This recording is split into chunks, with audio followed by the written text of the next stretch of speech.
80 साल में पहली बार ऐसे महान संत को अगर किसी ने याद किया है तो सही मायने में मैं कहता हूं कि हरियाणा प्रदेश में आने वाले समय में पूर्व के मुख्यमंत्रियों को किसी किसी रूप में किसी किसी काम के लिए याद किया जा सकता है, लेकिन आने वाले समय में मनोहर लाल जी को जब कोई याद करेंगे तो वो गरीबों के हमदर्द के तौर पर याद करेंगे, वो गरीबों के मसीहा के तौर पर याद करेंगे, वो गरीब, पिछड़े, दबे, कुचले, शोषित, वंचित, पीड़ित वर्ग के उत्थान करने वाले एक महापुरुष के तौर पर उनको याद किया जाएगा। सही मायनों में जब हम पार्टी के अंदर काम किया करते थे, सन 2014 से पहले मुख्यमंत्री जी जब पार्टी के एक पदाधिकारी के तौर पर कार्य करते थे तो हमें मालूम नहीं था, उनके ऊपर जिम्मेदारी थी, अंत्योदय की जिम्मेदारी थी कि समाज के अंतिम पंक्ति में बैठे हुए जो पीड़ित और शोषित और वंचित वर्ग हैं उनके कल्याण की योजनाएं बनाने का काम मनोहर लाल जी किया करते थे। परंतु हमने कभी नहीं सोचा था कि जब उनको मौका मिलेगा तो वह ऐसा बड़ा परिवर्तन करके दिखाएंगे कि समाज के अंदर हमारे जो तथाकथित जो पिछड़े थे और दलित थे, शोषित और वंचित थे, वे समाज की अग्रिम पंक्ति में लाने का काम उनको मनोहर लाल जी करने वाले हैं। आपको साधुवाद देता हूं, बहुत बहुत बधाई देता हूं। और सैन समाज की इस विराट स्वरूप को देख करके आज हृदय गदगद और प्रसन्न है। एक महीना पहले मध्य प्रदेश के चुनाव के प्रचार में मैं रीवा गया हुआ था। रीवा के अंदर पहली बार मुझे मौका मिला संत शिरोमणि भगत सिंह जी महाराज के बारे में, वहां पर मुझे जानकारी मिली कि कितने बड़े वो अपने जो भक्ति काल के कितने बड़े कवि थे, उनकी बहुत वहां स्वीकार्यता और बहुत मान्यता। और फिर मैंने जब पढ़ा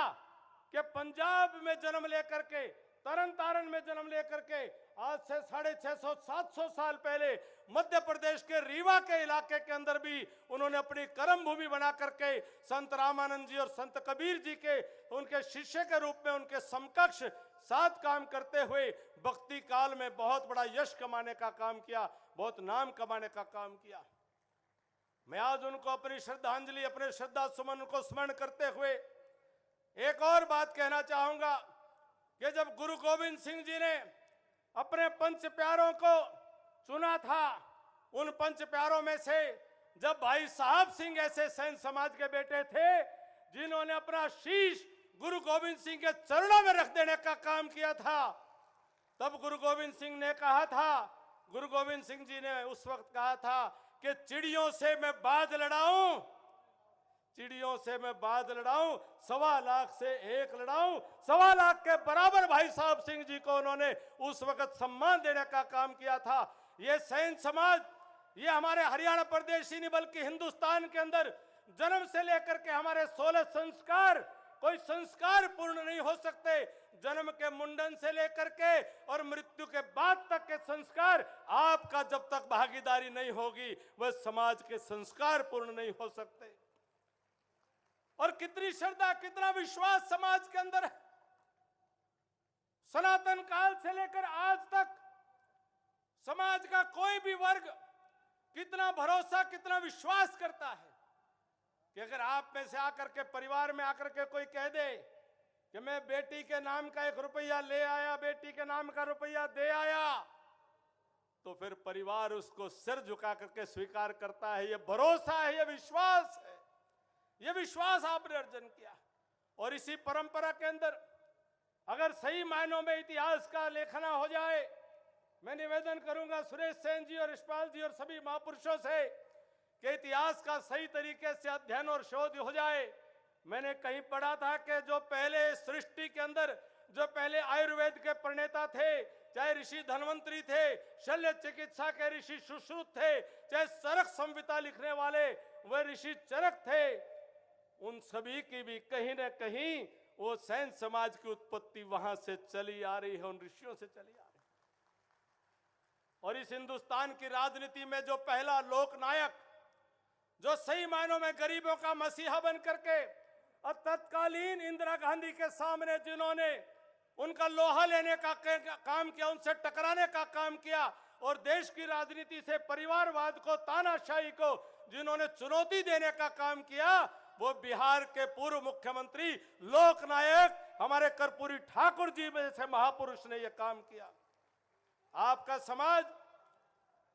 समाज भारत को चेतना देने वाला समाज है। भारत के नेतृत्व करने की क्षमता आज इस समाज के अंदर है कि और हम सबका सौभाग्य है कि आज एक पिछड़े समाज के मां की कोख से पैदा हुआ, एक गरीब परिवार में पैदा होकर के वो बेटा आज हिंदुस्तान का प्रधानमंत्री नरेंद्र मोदी जी के रूप में देश के 140 करोड़ लोगों के कल्याण और भलाई के लिए काम नहीं कर रहे, बल्कि केवल उनके लिए ही काम नहीं कर रहे, बल्कि पूरे विश्व में अगर आज पूरी दुनिया को किसी से उम्मीद है कि रूस और यूक्रेन के बीच की लड़ाई को कोई शांति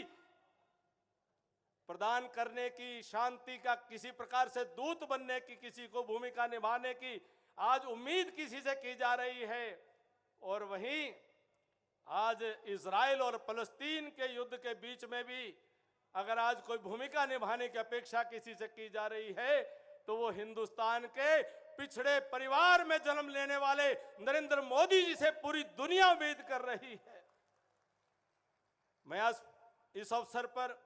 पुनः संत शिरोमणि भगत श्री सेन जी महाराज को स्मरण करता हुआ